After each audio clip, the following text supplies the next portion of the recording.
അവൻ്റെയും പുത്രൻ്റെയും പരിശുദ്ധാത്മാവിൻ്റെയും നാമത്തിൽ ആമേൻ. എൻ്റെ പ്രിയപ്പെട്ടവരെ, മാർച്ച് 6 തീയതി ഞായറാഴ്ച, കർത്താവിൻ്റെ ദിവസം. അമ്മേ പരിശുദ്ധ അമ്മേ, അമ്മേ പരിശുദ്ധ ദൈവമാതാവേ, ദൈവമാതാവേ, കൃപാസനത്തിലൂടെ ഞങ്ങളുടെ ദേശത്തിന് അമ്മ മധ്യസ്ഥം തേടി എല്ലാ അനുഗ്രഹങ്ങൾക്കും കൃപകൾക്കും ഞങ്ങളിപ്പോൾ ഹൃദയം നിറഞ്ഞ നന്ദി പറയുന്നു. അമ്മേ പരിശുദ്ധ അമ്മേ, ദൈവമാതാവേ, 2004 ഡിസംബർ 7 ഉച്ചകഴിഞ്ഞ് 2:30 കൃപാസനത്തിൽ സംഭവിച്ച അമ്മയുടെ പ്രത്യക്ഷപ്പെടലിനെ തിരുസഭയ്ക്ക് സമർപ്പിച്ചിരിക്കുന്ന പഠനരേഖകളുടെ സഭാത്മകമായ പഠനം ആരംഭിക്കുവാൻ ഞങ്ങൾ പ്രാർത്ഥിക്കുന്നു. അമ്മേ പരിശുദ്ധ ഭൂസ്വർലോകങ്ങളുടെ രാജ്ഞിയായ അങ്ങേയ്ക്ക് ഭൗമസംരക്ഷണത്തിനായി പ്രപഞ്ചപ്രകൃതിയെ തന്നെ തിരുസഭ പ്രതിഷ്ഠിക്കുവാൻ ഈ പ്രത്യക്ഷീകരണം വഴി ഇടയാക്കണമേ. പരിശുദ്ധ അമ്മേ, ജപമാല മാതാവേ, സകല പ്രാർത്ഥനയോടും ചേർത്ത് ഞങ്ങളിപ്പോൾ പ്രാർത്ഥിക്കുന്ന ഈ കുടുംബത്തിന്റെ പ്രത്യേക നിയോഗം പറ മക്കളെ.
അമ്മയുടെ പ്രത്യക്ഷീകരണത്തിന്റെ ഈ അനുഗ്രഹവേളയിൽ ഞങ്ങൾക്ക് സാധിച്ചു തരുവാൻ കനിയണമേ.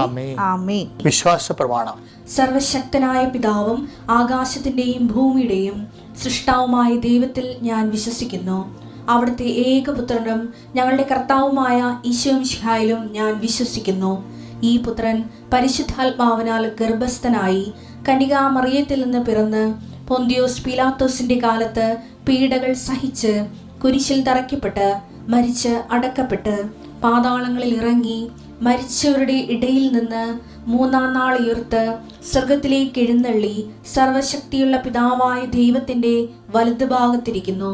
അവിടെ നിന്ന് ജീവിക്കുന്നവരെയും മരിച്ചവരെയും വിധിക്കുവാൻ വരുമെന്നും ഞാൻ വിശ്വസിക്കുന്നു.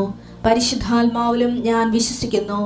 വിശുദ്ധ കത്തോലിക്കാ സഭയിലും പുണ്യവാന്മാരുടെ ഐക്യത്തിലും പാപങ്ങളുടെ മോചനത്തിലും ശരീരത്തിന്റെ ഉയർപ്പിലും നിത്യമായ ജീവിതത്തിലും ഞാൻ വിശ്വസിക്കുന്നു. ആമേൻ. സുഖസ്ഥനായ ഞങ്ങളുടെ പിതാവേ, അങ്ങയുടെ നാമം പൂജിതമാകണമേ. അങ്ങയുടെ രാജ്യം വരണമേ. അങ്ങയുടെ തിരുമനസ് സ്വർഗത്തിലെ പോലെ ഭൂമിയിലും ആകണമേ. അന്നു വേണ്ടുന്ന ആഹാരം ഇന്ന് ഞങ്ങൾക്ക് തരണമേ. ഞങ്ങളോട് തെറ്റ് ചെയ്യുന്നവരോട് ഞങ്ങൾ ക്ഷമിക്കുന്നത് പോലെ ഞങ്ങളുടെ തെറ്റുകൾ ഞങ്ങളോടും ക്ഷമിക്കണമേ. ഞങ്ങളെ പ്രലോഭനത്തിൽ ഉൾപ്പെടുത്തരുതേ, തിന്മയിൽ ഞങ്ങൾ രക്ഷിക്കണമേ. ആമേൻ. നന്മ നിറഞ്ഞ മറിയമേ, സ്വസ്തി. കർത്താവ് അങ്ങയുടെ കൂടെ സ്ത്രീകളിൽ അങ്ങ് അനുഗ്രഹിക്കപ്പെട്ടവളാകുന്നു. അങ്ങയുടെ ഉദരത്തിൻ ഫലമായി ഈശോ അനുഗ്രഹിക്കപ്പെട്ടവനാകുന്നു. പരിശുദ്ധ മറിയമേ, തമ്പുരാന്റെ അമ്മേ, പാപികളായ ഞങ്ങൾക്ക് വേണ്ടി ഇപ്പോഴും ഞങ്ങളുടെ മരണസമയത്തും തമ്പുരാനോട് അപേക്ഷിക്കണമേ. ആമേൻ. എൻ്റെ കർത്താവേ, നിന്റെ ഉന്നതമായ നാമത്തിന് സ്തോത്രം ചെയ്യുന്ന എൻ്റെ കർത്താവേ, നിന്റെ വിശുദ്ധ പൗരോഹിത്യത്തെ മഹത്വപ്പെടുത്തണമേ. ഈ പ്രഭാതത്തിലെ ഏപ്രിൽ 6 തീയതിയായ ഇന്ന് ഞായറാഴ്ച കർത്താവിൻ്റെ ദിവസത്തിലെ ഈ പ്രാർത്ഥനയിൽ പങ്കെടുക്കുന്ന ഓരോ മകനെയും മകളെയും കർത്താവേ, ഈ കുടുംബത്തെ നീ ആശീർവദിക്കണം. അവിടെ ഉദ്യമങ്ങളെ നീ ആശീർവദിക്കണം. ഇപ്പോൾ ഈശോയെ മനസ്സിൽ സങ്കടം കനത്ത് കിടക്കുന്നവരുണ്ട്. ഓരോ വ്യക്തികളെക്കുറിച്ച് അവിടെ നടപടികളെക്കുറിച്ച് വിഷമം അനുഭവിക്കുന്നവരുണ്ട്. ഓരോ ജീവിത വിഷയങ്ങളെ ഓർത്തുകൊണ്ട് ചില ഡേറ്റുകൾ ഓർത്ത് പേടിക്കുന്നവരുണ്ട്. അവരെ പ്രത്യേകം മാതാവിനെ ഞാൻ ഏൽപ്പിക്കുന്നു. ചിലപ്പോൾ സാമ്പത്തികം കൊടുക്കേണ്ട സമയമാകാം, സർട്ടിഫിക്കറ്റ് കൊടുക്കേണ്ട സമയമാകാം, ഇൻ്റർവ്യൂവിന് പങ്കെടുക്കേണ്ട സമയമാകാം, ടെസ്റ്റിന് പോകേണ്ട സമയമാകാം, റിസൾട്ട് വരുന്ന സമയമാകാം. ഇങ്ങനെ ഓരോരോ സ്ഥാപനങ്ങൾ തുടങ്ങുന്ന സംഭവമാകാം. എന്ത് വിഷയമായാലും നീ എന്തിനു വേണ്ടിയാണ് ഭാരപ്പെടുന്നത് അവിടെ മേൽ പരിശുദ്ധ കൃപാസനത്താറെ ജീവനുടെ പ്രത്യക്ഷപ്പെട്ട പരിശുദ്ധ അമ്മയുടെ മാധ്യസ്ഥം നിനക്കുണ്ടാവട്ടെ എന്ന് പ്രാർത്ഥിക്കുന്നു. എൻ്റെ കർത്താവിൻ്റെ ഉന്നതമായ നാമത്തിൽ സഭയുടെ അധികാരത്തിൽ 39 വർഷം ഞാൻ അർപ്പിച്ച കൃപാനയുടെ യുഗതയാൽ കൃപാസനത്താറെ ജീവനുടെ പ്രത്യക്ഷപ്പെട്ട പരിശുദ്ധ അമ്മയുടെ മാധ്യസ്ഥത്താൽ അൾത്താരയിൽ നടന്ന 10,000-കണക്കിന് ആരാധന ശക്തിയാൽ ഞാൻ നിൻ്റെ കുടുംബത്തെ ആശീർവദിക്കുന്നു, നിൻ്റെ നിയോഗങ്ങളെ ആശീർവദിക്കുന്നു, നിൻ്റെ എല്ലാവിധ അവസ്ഥകളെയും നിൻ്റെ ബലഹീനതകളെ ആശീർവദിക്കുന്നു, നിൻ്റെ പോരായ്മകളെ ആശീർവദിക്കുന്നു, നിൻ്റെ കഴിവ് കുറവുകളെയും കെൽപ്പ് കുറവിനെയും ആശീർവദിക്കുന്നു. എൻ്റെ കർത്താവ് നിന്നെ സന്ധിക്കട്ടെ. പരിശുദ്ധ ദേവമാതാവ് കാനായ കല്യാണ കുടുംബത്തെ കടന്നു ചെന്നുകൊണ്ട് അവിടെ ഇല്ലായ്മ കർത്താവിൻ്റെ ദൃശ്യം സമർപ്പിച്ച പരിശുദ്ധ അമ്മയുടെ മാധ്യസ്ഥത്തിലെ ആ മാധ്യസ്ഥം സ്വീകരിച്ച യേശുവിൻ്റെ നാമത്തിൽ ഞാൻ നിൻ്റെ ജീവിത വിഷയങ്ങളെ ആശീർവദിക്കുന്നു.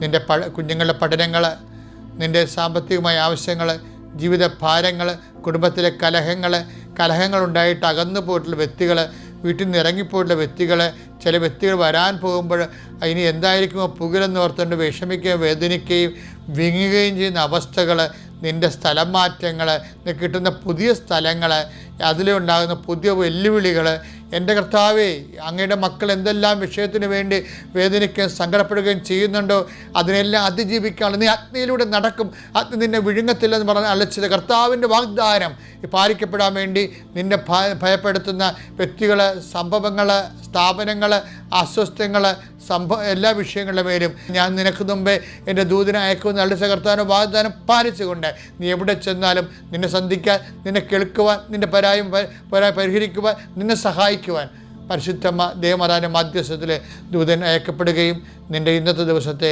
അനുഗ്രഹിക്കുകയും ചെയ്യട്ടെ. ആമേൻ. എൻ്റെ പ്രിയപ്പെട്ടവരെ, ഞാൻ ഇന്നലെ നിങ്ങളോട് സംസാരിച്ചില്ലേ രാവിലെ ഈ ഡെയിലി ബ്രെഡിൽ റബേക്കയെക്കുറിച്ച്. അപ്പോൾ ആ റബേക്കയുടെ എങ്ങനെയാണ് ഇസഹാക്കിനെ കിട്ടിയെന്നറിയാവോ? അവളുടെ മനസ്സിൻ്റെ ഒരു പുണ്യം കൊണ്ടാണ്. കാര്യം എന്ന് വെച്ചാൽ അവൾ തന്നോട് ചോദിക്കുന്ന കൂടുതൽ ഒന്നാമത്തെ ദൈവികമായ ആ ഒരു വിളി തൻ്റെ ജീവിതത്തിലൊരു വരണത് വിവേചിക്കാൻ അവൾക്ക് കഴിഞ്ഞു. രണ്ടാമത്തത് ആൾക്കാരെ കാണുമ്പോൾ മോന്ത കയറ്റാതെ, ചില ആൾക്കാർ അപരിചിതരെ കാണുമ്പോൾ ഉടനെ എനിക്കറിയാം അതായത് മനുഷ്യന്മാരെ കഴിഞ്ഞാൽ പുതിയ ആൾക്കാരെ കാണുകയോ തങ്ങളുടെ വീട്ടിലേക്ക് വേറൊരാൾ വരികയോ ചെയ്യുമ്പോൾ തങ്ങളുടെ ഓഫീസിലേക്കോ തങ്ങളുടെ ജോലി പ്രദേശത്തേക്കോ ആരും പുതിയ ആൾക്കാർ വന്നു കഴിഞ്ഞാൽ ശരിക്കും പറഞ്ഞാൽ ചിലർ ഭയങ്കരമായി അസ്വസ്ഥപ്പെട്ടു പോകും. എന്നിട്ട് അതിനെ ഇങ്ങനെ പ്രതിരോധിക്കണേ കാണാം എപ്പോഴും. എന്നിട്ട് അളിഞ്ഞ മോന്തയായിട്ട് കിടക്കും, വിഷമമൊക്കെ പിടിച്ച്. പക്ഷേ ഇപ്പോൾ അതിന് വ്യത്യസ്തമാണ് കൃപയുള്ളവരെ സംബന്ധിച്ചിടത്തോളം. ഇപ്പോൾ റബേക്കയുടെ അടുത്തേക്ക് ഒരു വെള്ളം കോരിക്കൊണ്ട് നിൽക്കുമ്പോൾ ഒരു അപരിചിതനായ മനുഷ്യൻ വരികയാണ്. അവരോട് അപ്പോൾ അത് ദൈവ പദ്ധതിയായത് കാരണം ഇവൾക്കത് പെട്ടെന്ന് ക്ലിക്കാകും.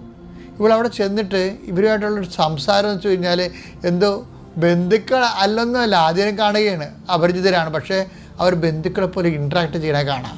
എന്ന് വെച്ചാൽ അവർ ഒന്ന് റിസേർവ്ഡ് അല്ല. ദൈവ പൈതൽ റിസേർവ്ഡ് ആകരുത്. റിസേർവ്ഡ് എന്ന് വെച്ച് കഴിഞ്ഞാൽ ഈ അന്തർമുഖരുടെ ഏറ്റവും വലിയ മാനസിക രോഗമാണ് റിസർവേഷൻ എന്ന് പറയുന്നത്.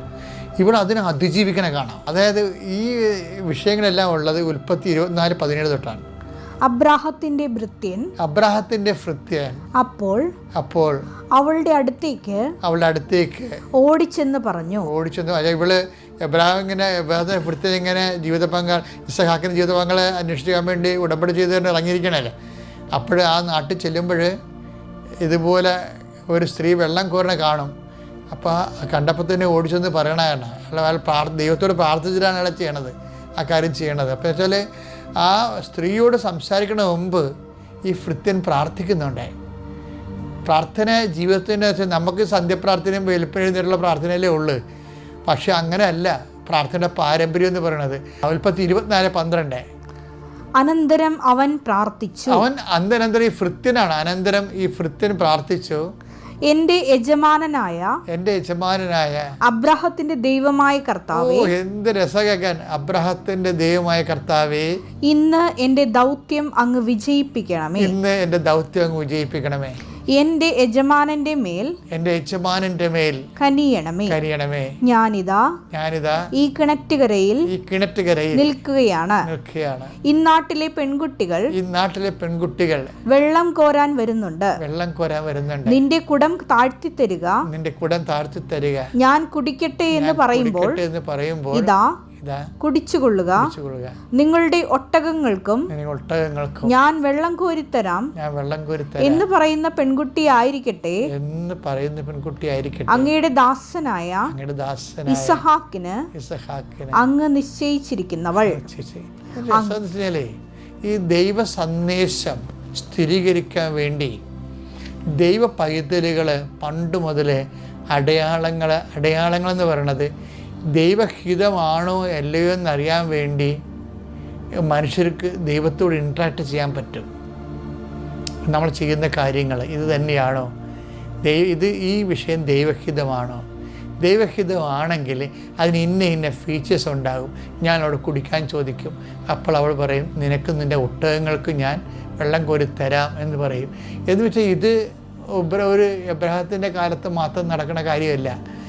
എന്നെല്ലാം ദൈവഹിതത്തോട് നമ്മൾ വളരെ ഇൻറ്റിമസി ഉള്ളവരെ വെച്ചാൽ ഈ ആധ്യാത്മിക ജീവിതം എന്ന് പറയുന്നതിൻ്റെ അർത്ഥം എന്ന് വെച്ച് കഴിഞ്ഞാൽ ഭക്ത ജീവിതവും അനുഷ്ഠാന ജീവിതവും അല്ല. നമ്മളൊക്കെ പാലിക്കണമെന്ന് ഭക്ത ജീവിതവും അനുഷ്ഠാന ജീവിതമാണ്. അത് ആധ്യാത്മിക ജീവിതമാണ് നിർബന്ധമൊന്നുമില്ല. ആധ്യാത്മിക ജീവിതം എന്ന് പറയുന്നത് ദൈവമായിട്ട് ബന്ധമാണ്. ആ ബന്ധമുള്ളവരെ നല്ല ബന്ധമുള്ളവർ ഇൻട്രാക്ട് ചെയ്യും, സംസാരിക്കും, അതുപോലെ വിശുദ്ധിയോടെ ജീവിക്കും, അങ്ങനെ കരുതലോടെ ജീവിക്കും. അപ്പോൾ അതുപോലെ തന്നെ ദൈവം നമ്മളോട് സംസാരിക്കുമെന്നും അതിന് കോൺക്രീറ്റായിട്ട് നമുക്ക് എവിഡൻസ് തരുമെന്നും കൃത്യമായ തെളിവുകൾ തരുമെന്നും ആഴത്തിൽ വിശ്വസിക്കുന്നവർക്ക് തീർച്ചയായിട്ടും ദൈവം തെളിവുകൾ കൊടുക്കുന്നുണ്ട്. എല്ലാ കാലത്തും കൊടുക്കും, ഒരു സംശയമില്ല അത്. പക്ഷേ ആ സ്ത്രീ ഈ സമയത്ത് കിണറ്റിൻ്റെ കരയിൽ വരുത്തുന്നതും വെള്ളം ചോദിക്കുമ്പോൾ അവളത് കൊടുക്കണമൊക്കെ ചെയ്യണതെല്ലാം അതിൻ്റെ പിന്നിലെല്ലാം ആ സ്ത്രീ അങ്ങനെ ഒരു പുണ്യമുള്ള സ്ത്രീയാണ് ഈ ചോദ്യക്കൊക്കെ കൂടുതൽ കൊടുക്കണത്.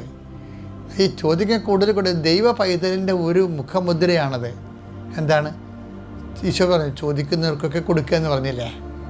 അതുപോലെ തന്നെയാണ് നിന്നോട് 1 മൈൽ പോകാൻ ആഗ്രഹിക്കുന്നതിൻ്റെ കൂടെ നീ 2 മൈൽ പോകാൻ പറഞ്ഞില്ലേ? അപ്പം ഒരു മനുഷ്യ അത് വെച്ചാൽ അപ്പോൾ ആ വചനങ്ങൾക്കും മനസ്ഥിതികൾക്കൊന്നും മാറ്റമില്ല. ഒരു നോൻപെല്ലാം കഴിയുമ്പോൾ ആ നോൻപിൻ്റെ ഒരു ഫലങ്ങൾ നമുക്കും മറ്റുള്ളവർക്കും ലഭ്യമാണെന്ന് നമ്മൾ ഉറപ്പ് വരുത്തണം. അല്ലാതെ നമ്മൾ ഇന്ന് കഴിക്കാനുള്ളത് നാളെ 2 നേരം ഇന്ന് കഴിക്കാനുള്ളത് നോൻപെടുത്തിട്ട് നാളെ അതുകൂടി കഴിക്കണ പാർട്ടിയില്ലേ, അത് ജഡികനാണ് ശരിക്കും. പണ്ടത്തെ ആണെങ്കിൽ ദൈവത്തിൻ്റെ വചനം അറിയാൻ പറഞ്ഞ കാലങ്ങളിൽ ദുഃഖവെള്ളിയാഴ്ച വരെ മനുഷ്യൻ കശുവണ്ടി ചുട്ടു തിന്ന് യൂതന്മാരുടെ കണ്ണും പൊട്ടിച്ച് 2 ഏമ്പൊക്കെ വിട്ട് കുരിശിന് വഴിക്ക് പോയിരുന്ന അങ്ങനെ വിവരമില്ലാത്തൊരു കാലം ഉണ്ടായിരുന്നു. ആ കാലങ്ങളെല്ലാം മാറിയിട്ട് ഇന്ന് മനുഷ്യൻ പാലിക്കുന്നവർ അതിൻ്റെ ചൈതന്യത്തോടു കൂടിയാണ് ദൈവവചനത്തെ ജീവിതത്തിൽ പ്രതിഫലിപ്പിക്കണത്. അപ്പോൾ ഇവളോട് വെള്ളമാണ് ചോദിക്കണത്. വായിച്ചുള്ളത് അബ്രാഹത്തിന്റെ ഭൃത്യൻ അപ്പോൾ അവളുടെ അടുത്തേക്ക് ഓടിച്ചെന്ന് പറഞ്ഞു, ദയവായി നിന്റെ കുടത്തിൽ നിന്ന് കുറച്ച് വെള്ളം കുടിക്കാൻ തരിക. പ്രഭു കുടിച്ചാലും അവൾ പറഞ്ഞു. തിടുക്കത്തിൽ കുടം താഴ്ത്തിപ്പിടിച്ച് അവൾ അവന് കുടിക്കാൻ കൊടുത്തു. കുടിച്ചു കഴിഞ്ഞപ്പോൾ അവൾ പറഞ്ഞു, അങ്ങയുടെ ഒട്ടകങ്ങൾക്കും കുടിക്കാൻ ഞാൻ വെള്ളം കോരി കൊടുക്കാം. ഹൃദയവും എന്ത് മനോഹരവും മധുരവുമാണ് ഇത് കേൾക്കാൻ. ഇതുപോലെ ഒരു മനസ്സ് കർത്താവിൻ്റെ ഉത്ഥാനത്തിൻ്റെ സാക്ഷികളാക്കി നമ്മൾ മാറ്റുന്നതാണ്. അത് സ്വയത്തമാക്കാനോ ആർജിക്കാനും നമുക്ക് കഴിഞ്ഞാൽ പിന്നെ ദൈവം നമ്മൾ ഒരിക്കലും വിട്ടുപിരിയത്തില്ല. Praise the Lord.